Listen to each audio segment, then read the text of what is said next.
Olá, amigos e seguidores do canal, bem-vindos. Sábado Lovecraft, hoje dia 13 de janeiro, vamos para a segunda postagem desse projeto Lovecraft 2.0. Mas antes de falar mais a respeito do nosso plano de ação e da postagem de hoje, eu volto a pedir a vocês aquela colaboração singela que muito apoia, muito dá retorno para o canal, que são os likes. Já pode todo mundo que está aqui like de uma vez, porque isso já vai para evitar que a gente já lá, Bárbara Terror, para evitar que a gente esqueça, né? Então, likes, os compartilhamentos para os amigos de vocês, grupos em redes sociais, que vocês participem. Não custa mandar o link do canal, que sempre vai alcançar pessoal interessado em literatura e especificamente em literatura fantástica e de terror, né? Então, é isso aí. Bom, vamos adiante. E para quem está passando de passagem por aqui, como eu sempre digo, quem veio para cá por pesquisa ou recomendação do YouTube, ou o que seja, considerem a hipótese de se inscrever no canal. Se inscrever no canal, virar membro se for o caso, e fazer todas essas coisas que a gente pede para quem já é membro, para quem já é seguidor do canal. Likes, compartilhamentos e, acima de tudo, para novos e antigos, comentários. Os comentários de vocês são a graça básica da nossa atividade aqui. Bem, então é isso aí. Lembrando sempre, todo sábado que nem hoje, Projeto Lovecraft. Agora nós estamos já na fase 2. O Projeto Lovecraft 1, nós já postamos tudo que era obra dele, de prosa. Às quartas-feiras vamos intercalando interlúdios de horror, né? Como foi no meio de semana passada, né? Esse meio de semana passada, nós postamos a última parte da Casa no Limiar, um grande romance do Hodgson. Vocês lembram que essas 3 últimas semanas, as 3 últimas quartas-feiras de interlúdio de horror, eu postei esse romance do Hodgson, que foi o vencedor da última das enquetes. A gente lançou 3 enquetes ano passado para que vocês escolhessem as histórias do interlúdio de horror. Eu postei o vencedor da primeira, da segunda e da terceira enquete, dividida em 3 pedaços. A partir da quarta-feira que vem, eu vou começar a mexer com os segundos colocados das enquetes. E então, quarta-feira eu já dei as pistas na postagem anterior, né? Nós vamos para um grande escritor ainda vivo de terror, um dos mestres atuais do terror. Já postamos antes aqui, é um conto bem interessante e acho que já ficou fácil de dizer quem que é, né? Mas isso é para quarta-feira que vem, né? Quarta-feira que vem, dia 17 de janeiro. Mas hoje nós vamos no nosso projeto Lovecraft 2.0, que, conforme combinado, eu irei alternando a cada sábado. Primeiro, já foi sábado passado, no dia 6, eu postei um conto de um grande escritor do círculo Lovecraft, que foi A Górgona, do Clark Ashton Smith. Muita gente comentou, acho que teve uma aceitação bem boa. Hoje eu vou para um conto do Lovecraft em colaboração com outros. Tem uma série desses contos aí que eu irei postando. E na semana que vem eu vou postar um poema do Lovecraft. Tem também muitos poemas dele, todos muito interessantes. Então, todo sábado, Lovecraft, irei alternando círculo, obras em compartilhamento e poemas do mestre. É isso que é o nosso esquema. Hoje, nós vamos para Desafio do Além. Desafio do Além, ele foi escrito em 1935, num formato... Na ficção científica ainda acontece bastante, mas era mais comum no século, até o início do século XX, hoje não é tão comum assim, mas ainda existe, né? Esse formato é o chamado Round Robin. O Round Robin é uma expressão inglesa que tem muitas aplicações. Tem aplicação na TI, tem aplicação nos esportes, são aqueles campeonatos que todos contra todos, é um Round Robin. Robin é aquele passarinho, né? Pinta-roxo em português. Então é um que fica circulando. Então é uma imagem que se aplica para essas situações. O campeonato de todo mundo joga contra todo mundo. Na literatura não é joga contra um que joga contra todos os demais. É uma colaboração.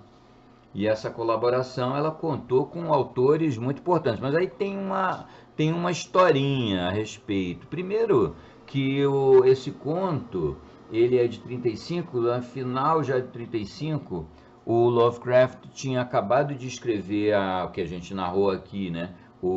A Sombra que Veio do Tempo, e depois ele teve essa colaboração, e meses depois ele escreveu a última obra da vida, que a partir daí os 2 últimos anos de vida dele já assim, foram assolados pelo câncer, né, que acabou matando ele. Ele não escreveu mais nada depois de novembro de 35. Em novembro de 35 ele escreveu a última história, até hoje a história de maior sucesso aqui do canal, que é vou botar o link aqui, que é o Visitante das Trevas. Então, entre o sussurro nada, entre a Sombra que Veio do Tempo e o Visitante das Trevas, teve essa história que a gente vai narrar hoje, o Desafio do Além. Duas observações. Primeiro, o Desafio do Além, ele não vamos confundir com um filme muito interessante, que é o The Haunting. É um filme baseado num romance de terror, muito legal, tanto o filme quanto o livro. Eventualmente a gente até narra o livro aqui. Em português, o filme, que chamava The Haunting, A Assombração, ele ganhou o título de Desafio do Além, o mesmo título desse conto do Lovecraft. Mas não tem nada a ver uma coisa com outra, né? Nada a ver. Essa história aí, o Desafio do Além, ou The Challenge from Beyond, que é o Desafio do Além, né? Ela foi publicada numa revista chamada The Fantasy Magazine. E o diretor da Fantasy Magazine, ele teve a ideia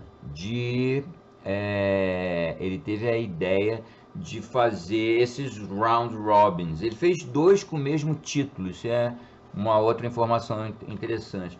Ele fez um round robin para ficção científica com vários autores, mesma jogada, vários autores, um dos quais do Círculo Lovecraft, o Donald Van Drake, que a gente já postou coisa aqui também. E depois ele fez um segundo round robin de weird fiction, de ficção estranha, ou horror cósmico, ou o nome que vocês quiserem dar. E aí não podia faltar Lovecraft. Não podia faltar Lovecraft. Ele convenceu, na realidade, contratou os 5 autores que eram os mais famosos da weird fiction da época. O C.L. Moore, o Abraham Merritt, fizeram o primeiro capítulo, o segundo capítulo, depois o Lovecraft, que escreve o centro da história, é o capítulo maior, terceiro capítulo. Depois vem o Robert E. Howard, por sinal, escreveu e logo no ano seguinte se suicidou. Eu comento isso lá na postagem A Pedra Negra do Robert Howard, que eu recomendo fortemente que vocês deem uma olhadinha. Ele escreve o 4º capítulo e é finalizado o Desafio do Além por nada menos que o Frank Belknap Long, um grande escritor também do Círculo Lovecraft. É mais ou menos isso que acontece. É uma história que tem uma curiosidade, é um conto, uma obra que é uma curiosidade histórica da literatura, colaboração de grandes escritores. Na época ainda não eram tão famosos como vieram a ser depois. Uma ideia de mercado assim, do diretor lá da Fantasy Magazine. Tem esse interesse. A história é tipicamente mito Cthulhu, aquela versão mais horror cósmico do mito Cthulhu. Tem aquele mesmo enquadramento que vocês encontram nessas últimas novelas e contos do Lovecraft. É mais ou menos aquilo lá. Raças ancestrais, viver em períodos do tempo, viagens no tempo, viagens interdimensionais, metempsicose, troca de consciências entre corpos de raças distintas. Esse cenário vocês já viram bastante e de forma muito mais sofisticada e complexa e completa nas últimas obras narradas aqui do mestre H.P. Lovecraft. Essa tem a curiosidade de ser esse compartilhamento, um grande exercício em cima do horror cósmico, isso em cima do mito Cthulhu.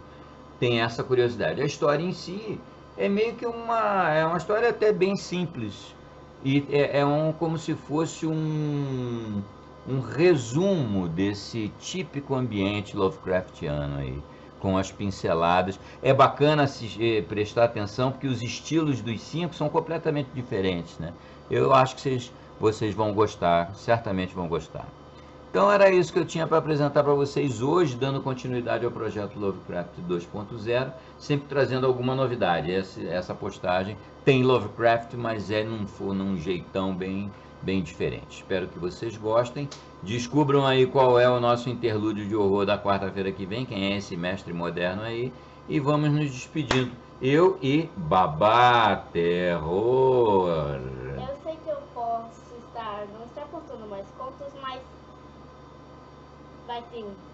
Muito bem. Todo mundo aguardando por novas produções de Babá Terror. Talvez hoje.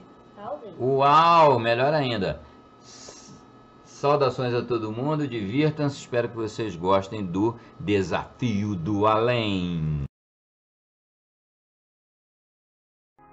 O Desafio do Além, 1935.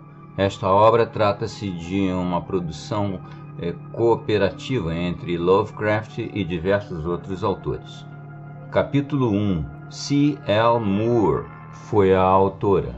George Campbell abriu os olhos embaçados em meio à névoa do sono e ficou olhando por alguns minutos através da abertura na tenda para a noite pálida de agosto, erguendo-se apenas o bastante para se perguntar o que o acordara.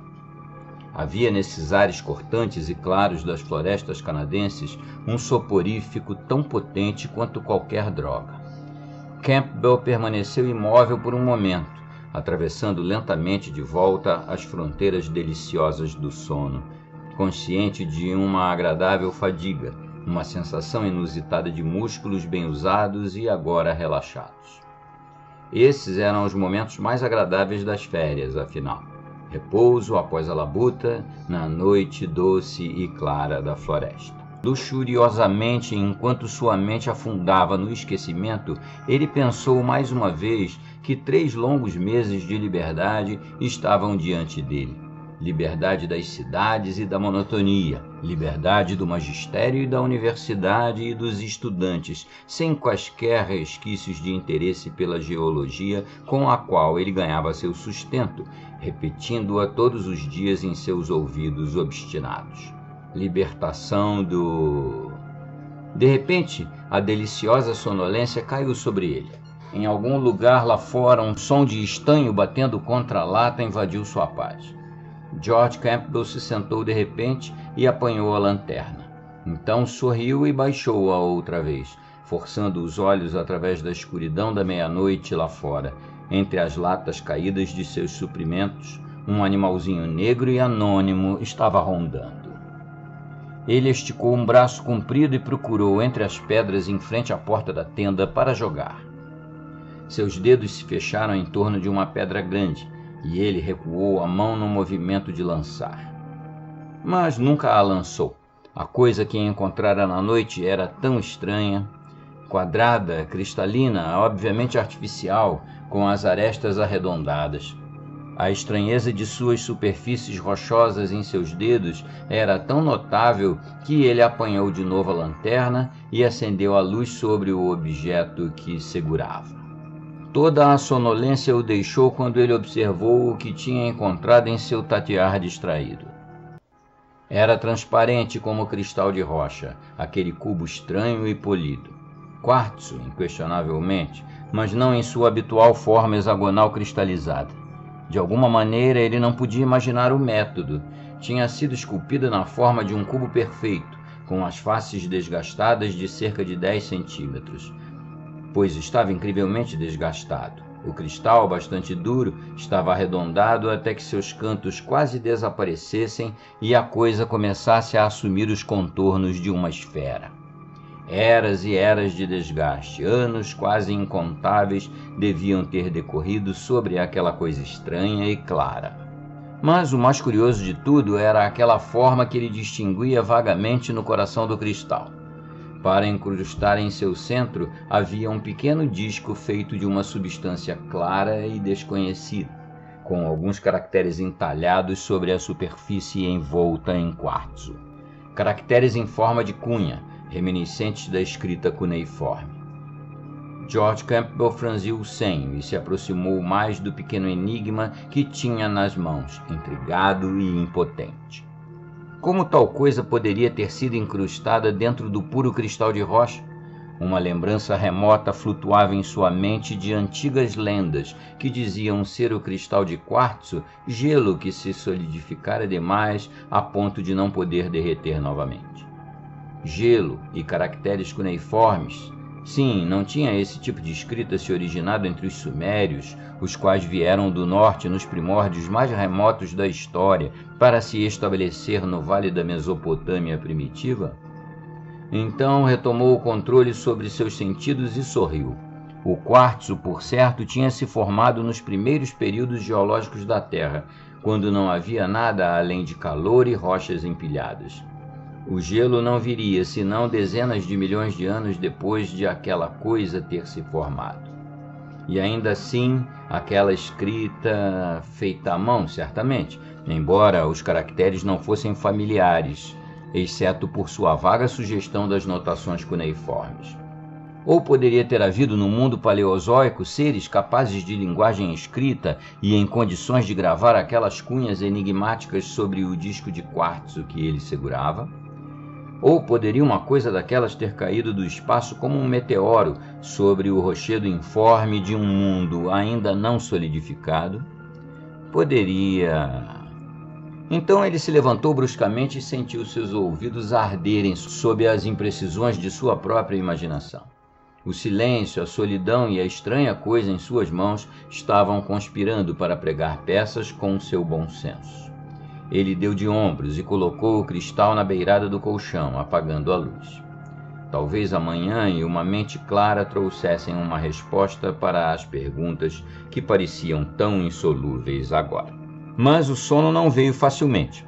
Por um lado, ele percebeu, quando apagou a luz, que o pequeno cubo tinha brilhado por um momento, como se contivesse luz própria, antes de desaparecer na escuridão circundante. Ou talvez ele estivesse errado. Talvez tivesse sido apenas os seus olhos ofuscados que deram a impressão de ver a luz abandoná-la com relutância, brilhando nas profundezas enigmáticas do objeto com uma persistência estranha. Ele permaneceu ali, inquieto, por um longo tempo, repetindo as perguntas sem resposta em sua mente. Havia algo no cubo de cristal que, para além de um passado incalculável, talvez desde a aurora de toda a história, que constituía um desafio que não o deixava dormir.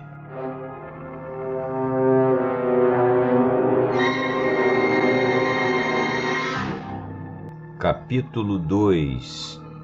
Escrito por A. Merritt. Permaneceu ali, pareceu-lhe por horas. Sua mente fora capturada pela luz hesitante, pela luminescência que se mostrara tão relutante em morrer. Era como se alguma coisa no coração do cubo tivesse despertado, se mexesse sonolentamente, se tornasse subitamente alerta e começasse a observá-lo. Pura fantasia isso. Ele se agitou impaciente e acendeu a luz sobre o relógio. Perto de 1 hora, 3 horas mais e já seria amanhã. O feixe baixou e caiu sobre o morno cubo de cristal. Ele o manteve em foco por alguns minutos. Então o tomou e o observou. Não havia dúvidas sobre isso agora.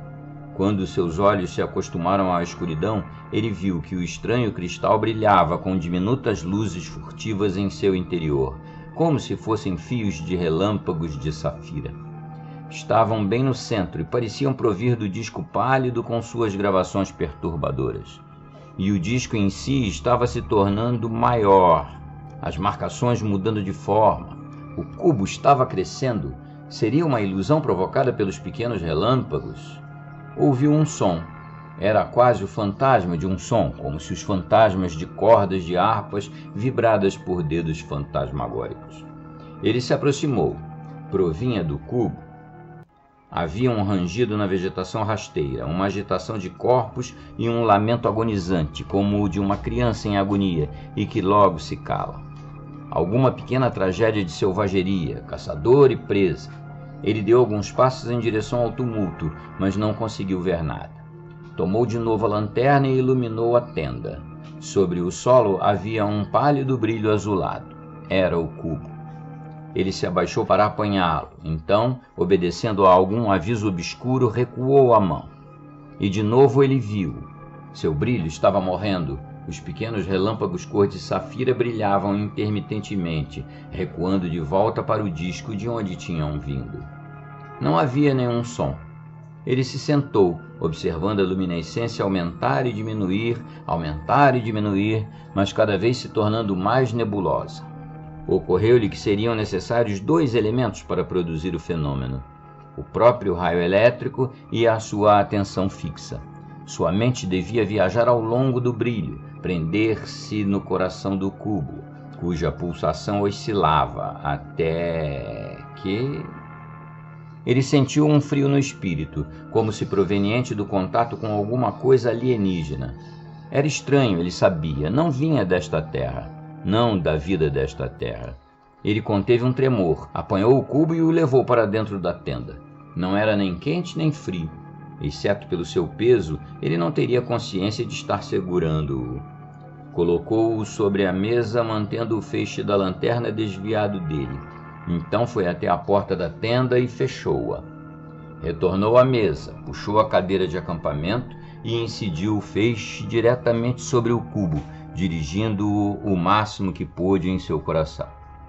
Dirigiu toda a sua vontade, toda a sua concentração ao longo dela, enfocando a vontade e a visão sobre o disco, tal como fizera com a luz. Como se obedecendo a um comando, os relâmpagos de safira explodiram. Saltaram do disco para o corpo do cubo de cristal, em seguida bateram de volta, banhando todo o disco e as gravações. Novamente estas começaram a se transformar, mudando, movendo-se, avançando e recuando sob a claridade azul. Não eram mais cuneiformes, eram objetos. Ouviu a música murmurante, o dedilhar de cordas de harpa. O som se tornou mais e mais alto, e agora todo o corpo do cubo vibrava ao seu ritmo. As faces do cristal começaram a derreter, tornando-se nebulosas, como se formadas pela névoa de diamantes. E o próprio disco estava crescendo, as formas mudando, dividindo-se e multiplicando-se, como se alguma porta tivesse sido aberta e nela entrassem multidões de fantasmas.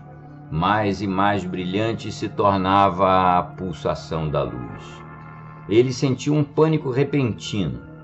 Tentou desviar sua vista e sua vontade, deixou cair a lanterna. O cubo não precisava mais do feixe. E ele não podia se esquivar. Não podia se esquivar? Ora, ele mesmo estava sendo sugado por aquele disco que era agora um globo dentro do qual dançavam formas inomináveis ao som de uma música que banhava o globo com um brilho constante. Não havia tenda, havia apenas uma enorme cortina de névoa cintilante atrás da qual brilhava o globo. Ele se sentiu mergulhar através daquela névoa, sugado por ela como por um vento poderoso, diretamente para o globo.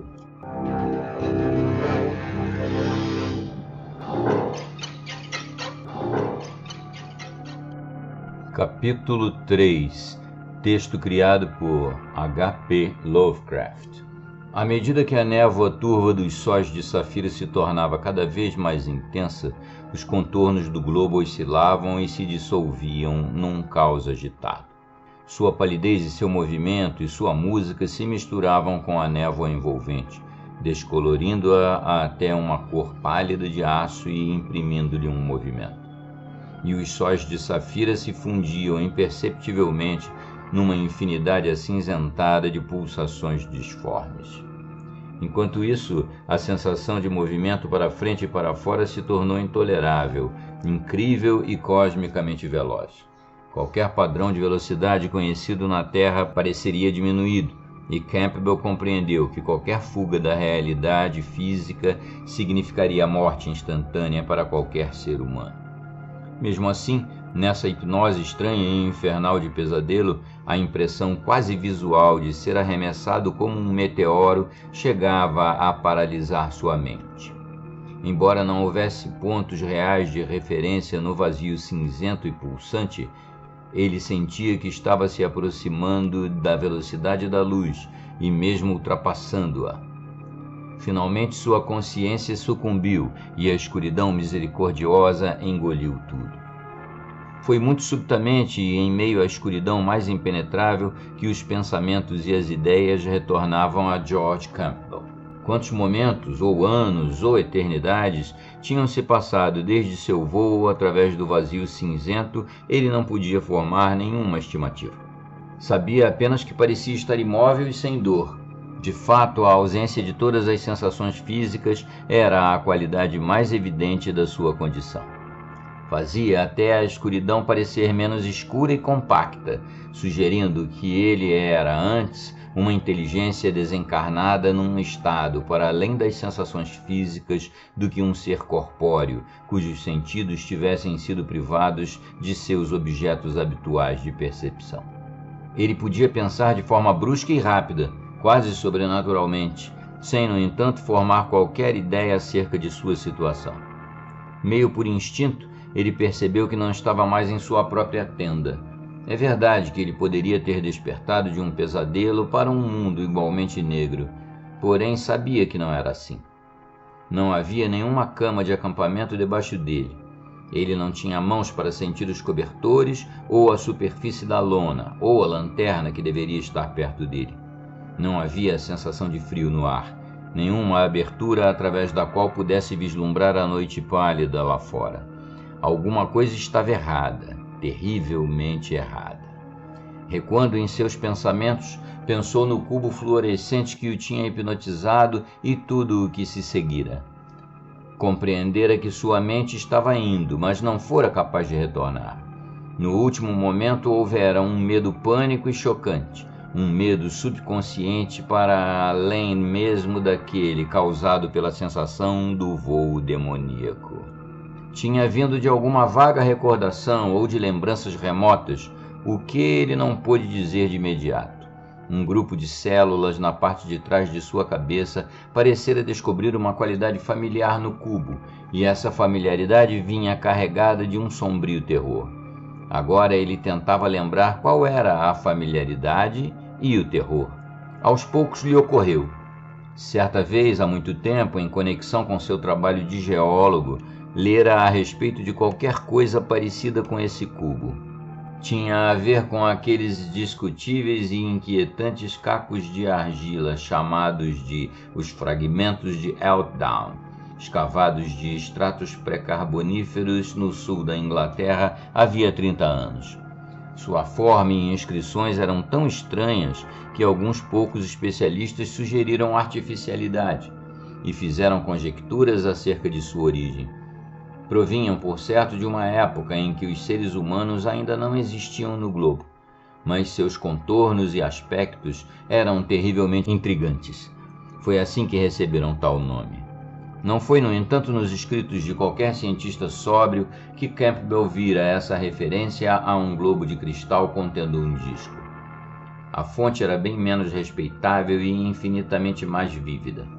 Por volta de 1912, um clérigo de Sussex, profundo conhecedor de assuntos ligados ao ocultismo, o reverendo Arthur Brooke Winterhall, alegara ter identificado as gravações nos fragmentos de Eltdown com os assim chamados hieróglifos pré-humanos, tão insistentemente valorizados e esotericamente transmitidos em certos círculos místicos, e publicara às expensas próprias o que dizia ser uma tradução das inscrições primitivas e desconcertantes, uma tradução ainda frequente e seriamente citada por escritores ocultistas. Nessa tradução, uma brochura surpreendentemente longa, tendo em vista o número limitado dos fragmentos existentes, é que aparecia a narrativa, de autoria supostamente pré-humana, contendo a referência agora assustadora. Como dizia a história, habitava num mundo e, eventualmente, em incontáveis outros mundos do espaço exterior, uma poderosa ordem de seres semelhantes a vermes, cujos conhecimentos e cujo controle da natureza ultrapassavam qualquer coisa dentro do alcance da imaginação terrestre. Bem cedo tinham dominado a arte das viagens interestelares e assim povoaram cada planeta habitável em sua própria galáxia, exterminando as raças que encontravam. Além dos limites de sua própria galáxia, que não era essa a nossa, não podiam navegar pessoalmente, mas em sua busca pelo conhecimento de todo o espaço e do tempo, descobriram uma maneira de abrir certos atalhos transgalácticos com suas mentes. Confeccionavam objetos peculiares, cubos estranhamente energizados de um cristal peculiar, contendo talismãs hipnóticos e envoltos em envelopes esféricos, resistentes ao espaço, feitos de uma substância desconhecida que podiam ser lançados à força para além dos limites de seu universo e que só reagiriam à atração de matéria sólida e fria. Esses objetos, alguns dos quais pousariam necessariamente em vários mundos habitados nos universos exteriores, formavam as pontes etéreas necessárias para a comunicação mental. O atrito atmosférico incendiaria a cápsula protetora, expondo o cubo e deixando-o sujeito a ser descoberto por mentes inteligentes do mundo onde caísse. Por sua natureza, o cubo atrairia e fixaria a atenção. Isso, acoplado com a ação da luz, era suficiente para colocar em ação as suas propriedades especiais. A mente que notasse o cubo seria atraída pelo poder do disco e seria enviada através de um fio de energia obscura para o lugar de onde o cubo viera, o mundo remoto dos exploradores espaciais em forma de vermes, atravessando estupendos abismos galácticos. Recebida numa das máquinas com a qual o cubo estivesse sintonizado, a mente capturada permaneceria suspensa sem corpo ou sentidos até que fosse examinada por uma das raças dominantes. Então, por um processo obscuro de intercâmbio, seria esvaziada de todo o seu conteúdo. A mente do explorador poderia agora ocupar a estranha máquina, enquanto a mente cativa ocuparia o corpo vermicular do explorador. Então, num outro intercâmbio, a mente do explorador saltaria através dos espaços ilimitados para o corpo vazio e inconsciente do cativo, no mundo transgaláctico, animando o hospedeiro alienígena na medida do possível e explorando o mundo alienígena disfarçado na forma de um de seus habitantes. Terminada a exploração, o aventureiro usaria o cubo e seu disco para realizar o retorno, e às vezes a mente capturada seria restaurada intacta ao seu próprio mundo remoto. Nem sempre, porém, a raça dominante era tão generosa.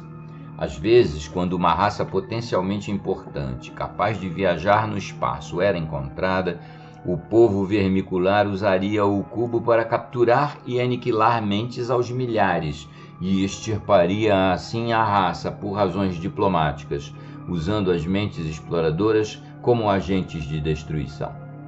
Em outros casos, seções do povo vermicular ocupariam permanentemente um planeta transgaláctico, destruindo as mentes capturadas e eliminando os habitantes remanescentes, preparando-se para ocupar corpos alienígenas.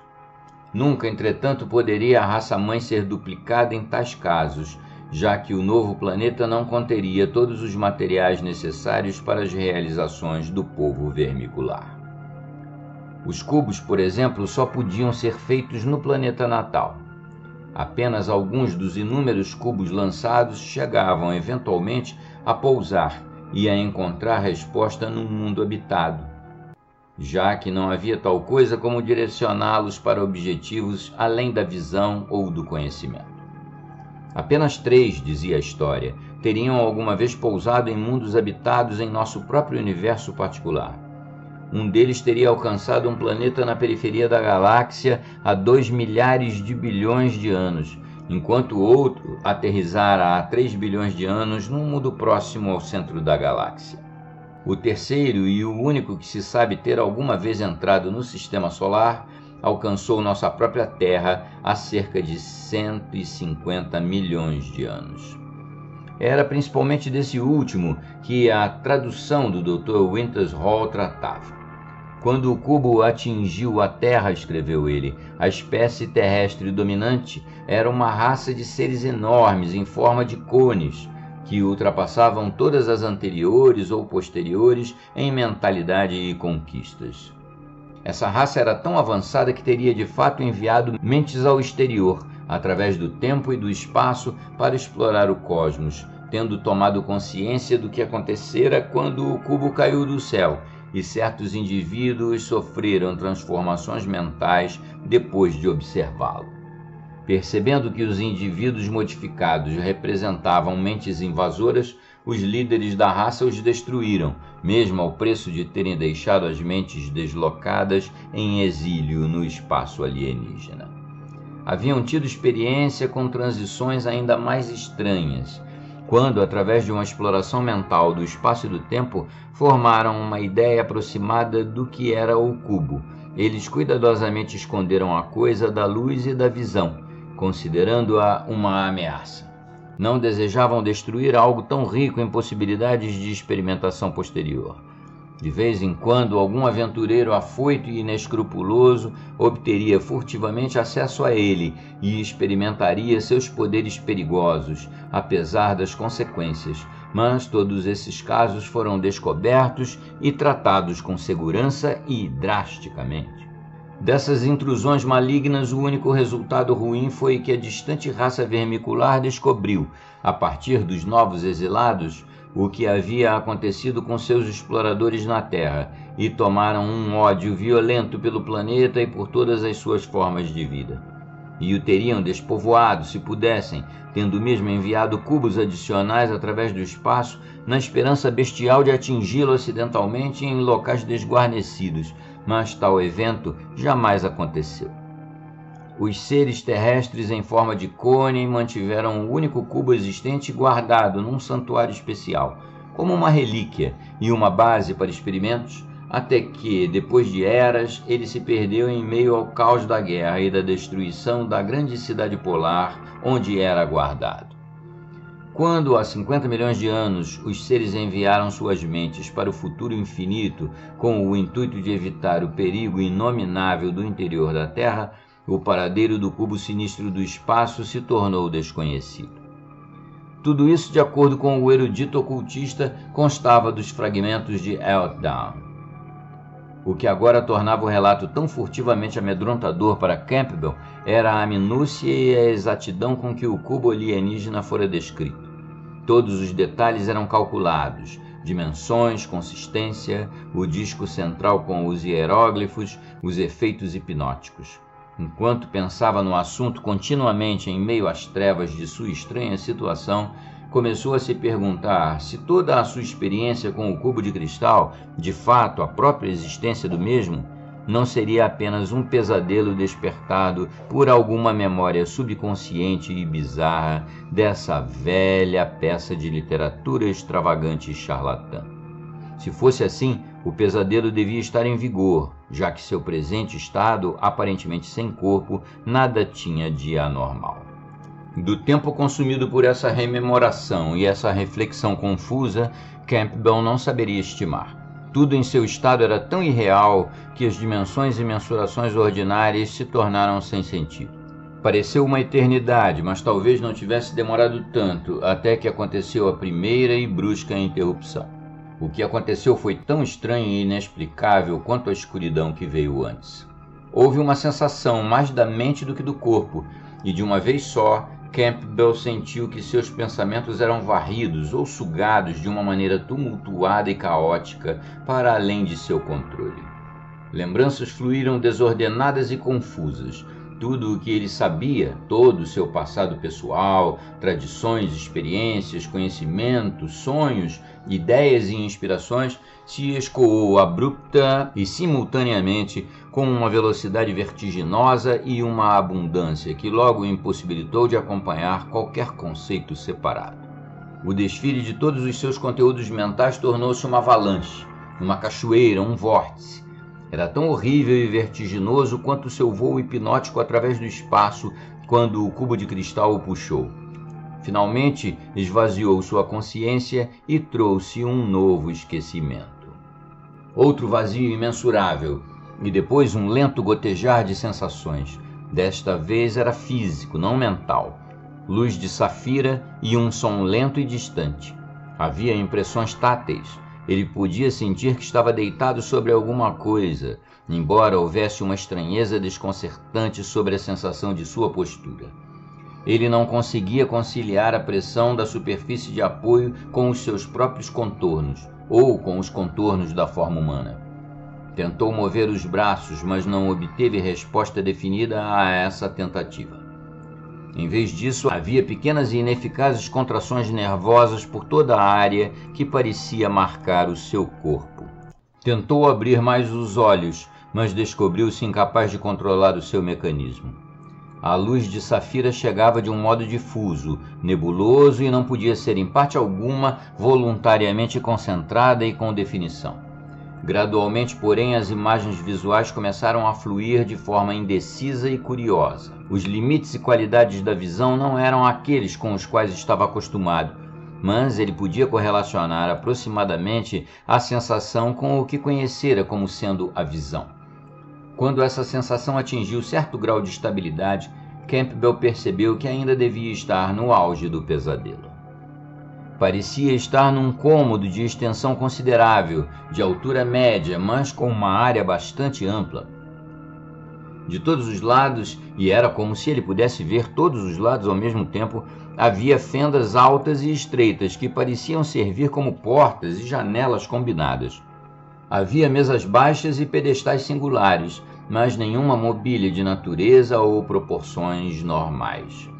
Através das fendas fluíam inundações de luz de safira, e para além delas se podiam ver nebulosamente as faces e os telhados de edifícios fantásticos, como cubos agrupados.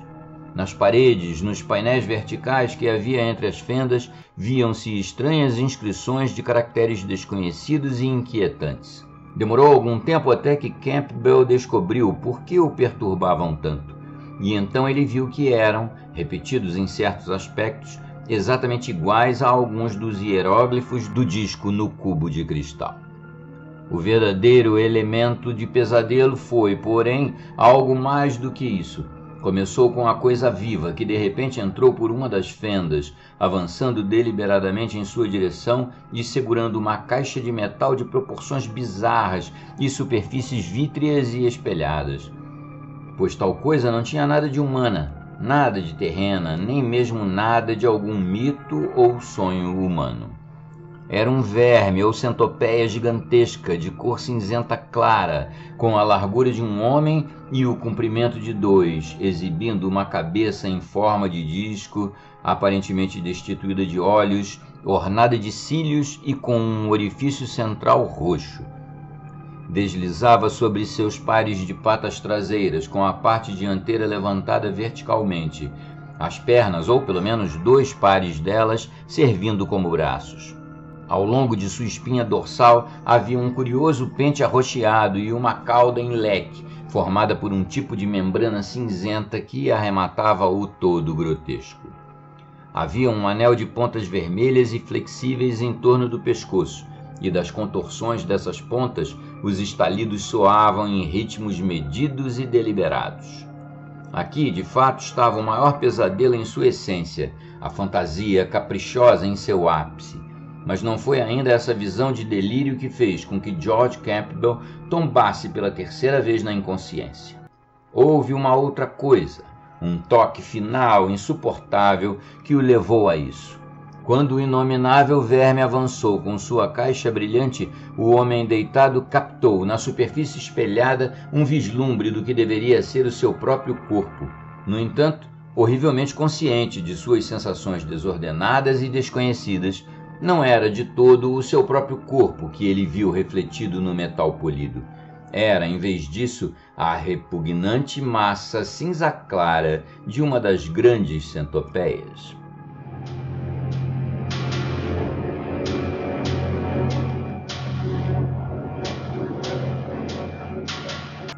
Capítulo 4, texto escrito por Robert E. Howard. Desse último mergulho na inconsciência, ele emergiu com uma compreensão plena de sua situação. Sua mente estava aprisionada no corpo de um dos amedrontadores nativos de um planeta alienígena, enquanto em alguma parte do outro lado do universo, seu próprio corpo hospedava a personalidade do monstro. Ele teve de superar um terror irracional, julgado de um ponto de vista cósmico, porque sua metamorfose o horrorizaria. A vida e a consciência eram as únicas realidades do universo.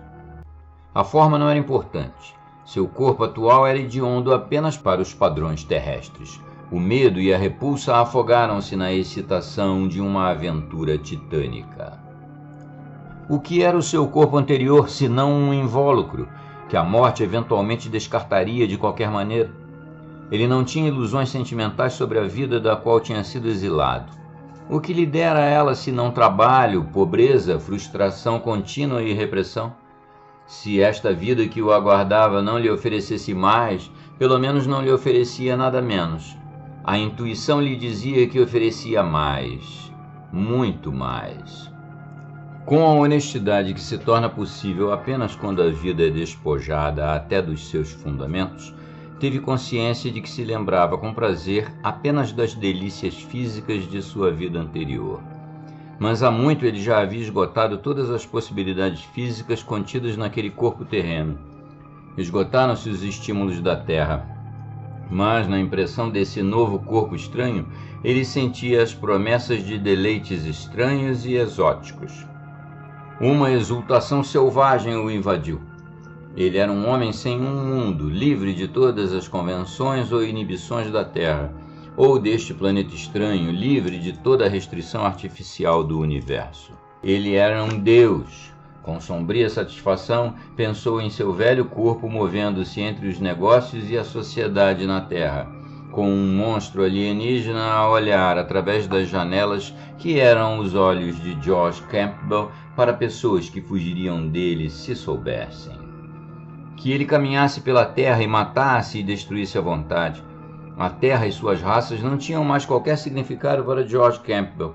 Lá, ele tinha sido apenas uma entre bilhões de nulidades, fixada em seu lugar por uma acumulação montanhosa de convenções, leis e costumes, condenada a viver e a morrer em seu sórdido nicho. Mas, num salto cego, ele se elevara acima da realidade comum. Isto não era a morte, mas um renascimento. O nascimento de uma mentalidade adulta, dona de uma liberdade recém-descoberta que pouco se importava com o cativeiro físico em Yekub. Sobressaltou-se. Yekub era o nome deste planeta, mas como ele soubera? Então ele sabia, tal como sabia o nome daquele cujo corpo agora ocupava, Tote. A memória, inscrita profundamente no cérebro de Tote, agitava-se nele, sombras do conhecimento que Tote possuía, gravados bem fundo nos tecidos físicos do cérebro, falavam obscuramente, como instintos implantados a George Campbell. E sua consciência física se apoderava deles e os traduzia para mostrar-lhe o caminho, não apenas para a segurança e a liberdade, mas para o poder a que sua alma, despojada de seus impulsos primitivos, ansiava. Não viveria como um escravo em Yekub, mas como um rei, tal como os bárbaros antigos tinham se sentado no trono de impérios senhoriais. Pela primeira vez, voltou sua atenção para os arredores. Ainda estava deitado sobre aquela espécie de colchão no meio daquele cômodo fantástico, e o homem centopeia estava diante dele, segurando o objeto de metal polido e estalando as pontas em seu pescoço. Assim falava com ele, Campbell sabia. compreendendo de algum modo o que era dito por meio dos processos de pensamento herdados de Thoth, enquanto descobria que a criatura era Yukt, Senhor Supremo da ciência. Mas Campbell não deu atenção, pois tinha feito seu plano desesperado, um plano tão inusitado aos modos de Jacob que estaria além da compreensão de Yukt, pegando-o totalmente despreparado. Yukt, tal como Campbell, via o fragmento de metal pontiagudo numa mesa próxima, mas para Yukt era apenas um instrumento científico. Ele nem sabia que poderia ser usado como uma arma. A mente terrena de Campbell forneceu o conhecimento e a ação que se seguiu, levando o corpo de Thoth a fazer movimentos que nenhum homem de Jacob jamais fizera antes. Campbell pegou o fragmento pontudo e o golpeou, cortando brutalmente para cima. Yukt recuou e tombou, suas entranhas se derramando no chão.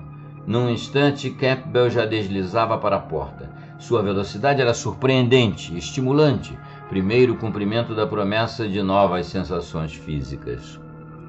Enquanto corria, guiado inteiramente pelo conhecimento instintivo implantado nos reflexos físicos de Thoth, era como se ele fosse sustentado em suas patas por uma consciência particular.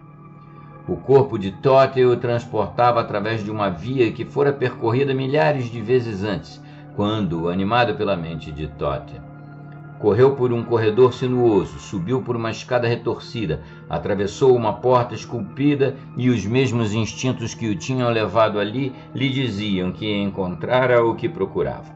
Descobriu-se num recinto circular, com um teto abobadado do qual jorrava uma luz lívida e azulada. Uma estranha estrutura se erguia no meio do piso em tons de arco-íris, camada sobre camada, cada qual de uma cor diferente e vívida. A última camada era um cone púrpura, de cujo ápice subia uma névoa azul em direção a uma esfera que pairava no ar. Uma esfera que brilhava como se fosse marfim translúcido. Isso, diziam as profundas memórias de Thoth a Campbell, era o Deus de Jacob, embora o povo de Jacob temesse e adorasse que ele havia sido esquecido há milhões de anos. Um verme sacerdote se achava entre ele e o altar, que nenhuma mão ou carne jamais haviam tocado. Tocá-lo seria uma blasfêmia que nunca, em tempo algum, ocorrera a qualquer habitante de Jacob.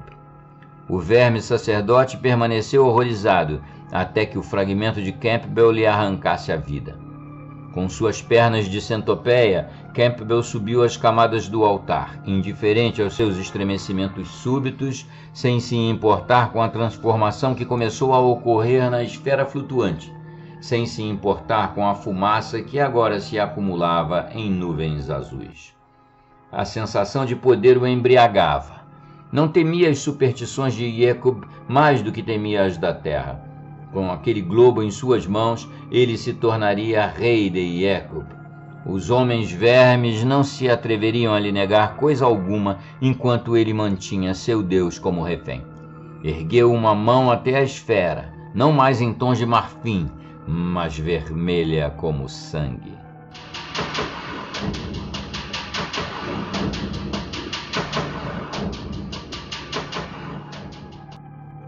Capítulo 5. Final. Texto escrito por Frank Belknap Long. Da tenda para a pálida noite de agosto caminhava o corpo de George Campbell. Movia-se de maneira lenta e trêmula em meio aos vultos de enormes árvores, caminhando por uma trilha na floresta recoberta por folhas de pinheiro perfumadas. O ar era seco e frio. O céu era uma tigela invertida de prata fosca, salpicada de poeira estelar, e à distância, ao norte, a aurora boreal estendia faixas de fogo. A cabeça do caminhante oscilava grotescamente de um lado para o outro. Dos cantos de sua boca semiaberta escorriam grossos fios de espuma âmbar, os quais flutuavam na brisa noturna. Ele caminhou ereto a princípio, como um homem caminharia, mas, gradualmente, à medida que a tenda desaparecia de vista, sua postura se modificou. Seu torso começou, quase imperceptivelmente, a vergar-se e seus membros a encurtar. No mundo longínquo do espaço exterior, a criatura centípede que era George Campbell agarrava ao peito um deus cuja cor era vermelha como sangue e atravessava, contorcendo-se como um inseto através de um salão em tons de arco-íris e depois através de maciços portais para a luz brilhante de sóis alienígenas. Perambulando por entre as árvores da terra numa atitude que sugeriria o desajeitado trotar de um homem-urso, o corpo de George Campbell se encaminhava para um destino irracional. Longos dedos terminando em garras arrastavam folhas do tapete de olorosas agulhas de pinheiro, enquanto se movia em direção a uma vasta extensão de água reluzente. No longínquo mundo extragaláctico do povo de vermes, George Campbell se movia por entre blocos ciclópicos de alvenaria negra, descendo por longas avenidas guarnecidas de samambaias, enquanto erguia o Deus Vermelho. Houve um grito áspero de animal em meio à vegetação perto do lago reluzente, na terra onde a mente de uma criatura vermicular ocupava um corpo que se movia por instinto. Dentes humanos cravaram-se em macio pelo animal, rasgando sua carne negra. Uma pequena raposa prateada meteu suas garras, numa retaliação frenética, num pulso humano coberto de pele, e se debateu aterrorizada, enquanto seu sangue jorrava. Lentamente, o corpo de George Campbell se levantou, a boca salpicada pelo sangue fresco. Com os membros superiores agitando-se de um modo estranho, caminhou para as águas do lago. Enquanto a criatura multiforme que era George Campbell rastejava por entre os blocos negros de pedra, milhares de formas vermiculares se prostraram diante da névoa cintilante. Um poder divino parecia emanar do seu corpo rastejante, enquanto se movia com um movimento lento e ondulante em direção ao trono de um império espiritual que transcenderia todas as soberanias da terra. Um caçador exausto, vagueando por entre as densas florestas da terra, próximo à tenda onde a criatura vermicular ocupara o corpo de George Campbell, veio até as águas reluzentes do lago e percebeu algo escuro flutuando ali. Ele havia se perdido na floresta durante toda a noite, e o cansaço já o envolvia como uma capa de chumbo sob a luminosidade pálida da manhã. Mas a forma era um desafio que ele não podia ignorar. Achegando-se à beira da água, ele se ajoelhou sobre o solo úmido e estendeu a mão em direção ao volume flutuante. Lentamente puxou-o para a terra. Ao longe, no espaço infinito, a criatura em forma de verme que segurava o Deus brilhante e vermelho subia ao trono que brilhava como a constelação de Cassiopeia sob uma abóbada alienígena de Persóis. A grande divindade que ele segurava no alto energizava seu corpo vermicular, queimando num fogo branco de uma espiritualidade ultramundana os últimos vestígios de animalidade. Na terra, o caçador olhou com horror indizível para a face enegrecida e peluda do homem afogado. Era uma face bestial, de contornos repulsivamente antropóides, e de sua boca retorcida e deformada escorria uma baba escura. Aquele que buscou seu corpo nos abismos do tempo ocupará uma habitação incontrolável, disse o Deus Vermelho. Nenhuma semente de Jacob pode dominar o corpo de um ser humano. Em toda a terra, criaturas vivas se submetem umas às outras e se regalam com inexprimível crueldade sobre os seus amigos e parentes. Nenhuma mente verme pode controlar um bestial corpo humano quando este decide se libertar. Apenas as mentes dos homens, instintivamente condicionadas através de 10.000 gerações, podem manter os instintos humanos escravizados.